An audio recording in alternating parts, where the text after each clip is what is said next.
Les mêmes députés qui, à la veille des élections, avaient voté une loi pour permettre au président Macky Sall de reporter les élections, est-ce qu'on doit dire que ces députés aussi avaient une légitimité de le faire? Donc, on ne peut pas dire qu'à chaque fois que les députés votent une loi, qu'on puisse considérer que c'est des lois qui vont dans le sens des intérêts des citoyens. Parfois, il faut taper sur la table, alerter pour dire attention, attention, parce que ces députés sont censés nous représenter. Et donc, quand on voit qu'il y a problème, on est en mesure de taper sur la table pour dire non. J'ai donné juste deux exemples. Des exemples, on peut en citer à l'appel.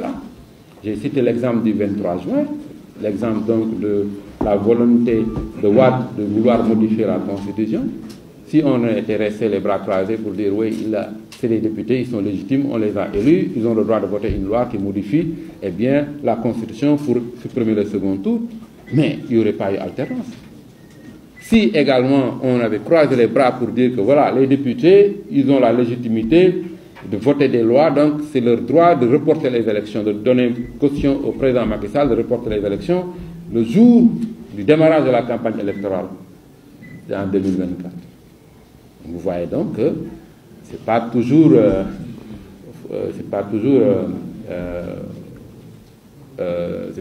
intéressant de suivre les députés, parce qu'en général les députés sont plus pour leur parti que pour le peuple en général. Alors ci wolof mooy wax que ne député dëgg la am nañu légitimité di voter ay loi ci suñuy tur, mais yenn saa yi bu ñu jaaree noo xamante ni ñun jàpp nañ ne war nañ leen alerter devoir la ci ñun ñu def ko. boo xoolee ay député ñoo naroon jox possibilité président Ablaye Wade mu soppi constitution bi ba ñu mën a dindi le quart bloquant, maanaam dindi di nga xam ne mooy tax mu mën a am deuxième tour bu fekkee ne nit ki amul lu mat lu majorité bu ëpp 50%. ay député pourtant ñoo ñëwoon ne dañuy voter loi bu permettre président Macky Sall reporter élection yi, mais pourtant dañu taxaw ne déedéet bu ñu jàppoon ne rek ay député lañu fal nañ leen noppi. Démocratie représentative du tere contrôle citoyen, du tere mu am ay vigie citoyen vigie citoyenne yu taxaw ne déedéet du fi am. loolu rek moo ñu motiver, et li ñuy def yëpp on le fait ci jàmm, wut jàmm, mais jàmm joo gis dëgg di ko lal. looloo tax ñu woote lii pour, mais comme te am na ñuy wax jaar fii am na ñuy wax jaar fële, li gën mooy ñu waxtaanee ko ba am la meilleure formule boo xam ne dina prendre en compte ñeenti mbir. benn, dëgg feeñ. ñaar, mu am ay poursuite, ay daan ku ci tax ñu daan la. ñett mooy ñi nga xamante ne dañ ci am ay loru mu am réparation. ñeent mooy fexe ba ñu jóge ci def ay réformes yoo xamante ne dina permettre li xewoon dootul xewati. loolu donc mooy suñu yitte. Maintenant nag bu ñu forcer, on va prendre acte et le peuple jugera. Les mêmes députés qui, à la veille des élections, avaient voté une loi pour permettre au président Macky Sall de reporter les élections, est-ce qu'on doit dire que ces députés aussi avaient une légitimité de le faire? Donc, on ne peut pas dire qu'à chaque fois que les députés votent une loi, qu'on puisse considérer que c'est des lois qui vont dans le sens des intérêts des citoyens. Parfois, il faut taper sur la table, alerter pour dire attention, attention, parce que ces députés sont censés nous représenter. Et donc, quand on voit qu'il y a problème, on est en mesure de taper sur la table pour dire non. J'ai donné juste deux exemples. Des exemples, on peut en citer à l'appel. J'ai cité l'exemple du 23 juin, l'exemple donc de la volonté de Wade de vouloir modifier la Constitution.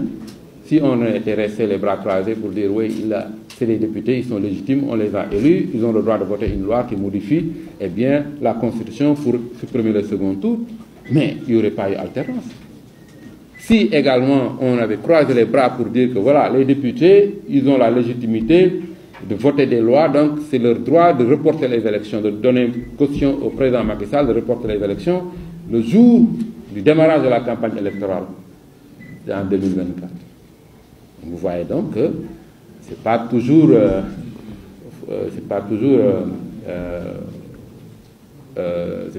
intéressant de suivre les députés, parce qu'en général les députés sont plus pour leur parti que pour le peuple en général. Alors ci wolof mooy wax que ne député dëgg la am nañu légitimité di voter ay loi ci suñuy tur, mais yenn saa yi bu ñu jaaree noo xamante ni ñun jàpp nañ ne war nañ leen alerter, devoir la ci ñun ñu def ko.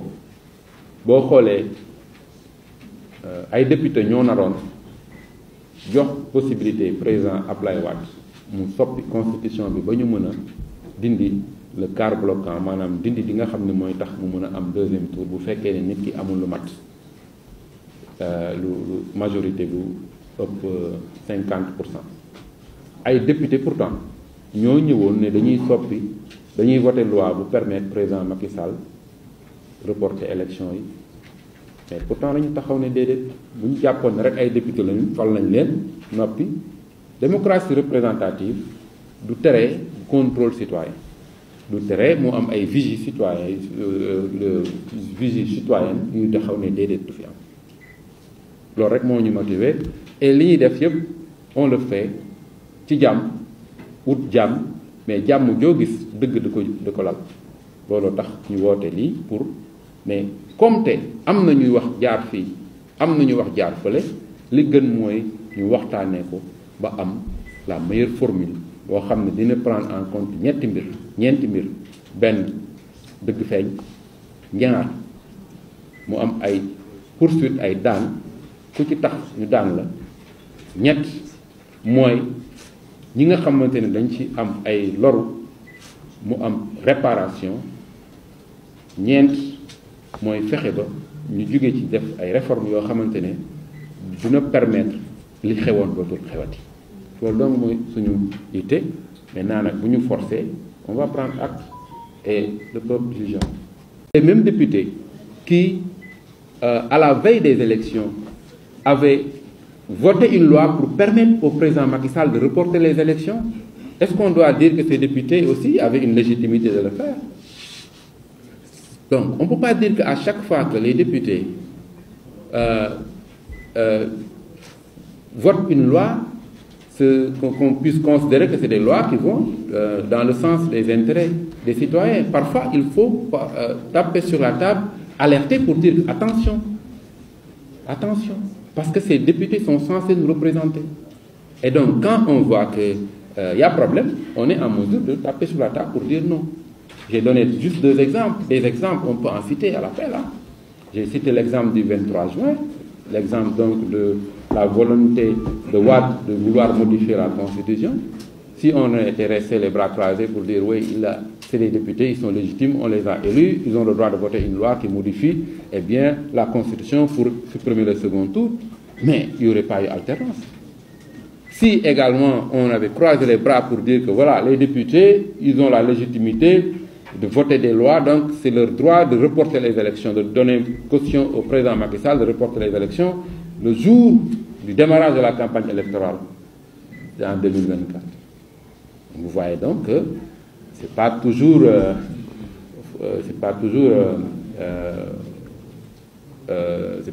intéressant de suivre les députés, parce qu'en général les députés sont plus pour leur parti que pour le peuple en général. Alors ci wolof mooy wax que ne député dëgg la am nañu légitimité di voter ay loi ci suñuy tur, mais yenn saa yi bu ñu jaaree noo xamante ni ñun jàpp nañ ne war nañ leen alerter, devoir la ci ñun ñu def ko. boo xoolee ay député ñoo naroon jox possibilité président Ablaye Wade mu soppi constitution bi ba ñu mën a dindi le quart bloquant, maanaam dindi di nga xam ne mooy tax mu mën a am deuxième tour bu fekkee ne nit ki amul lu mat lu majorité bu ëpp 50%.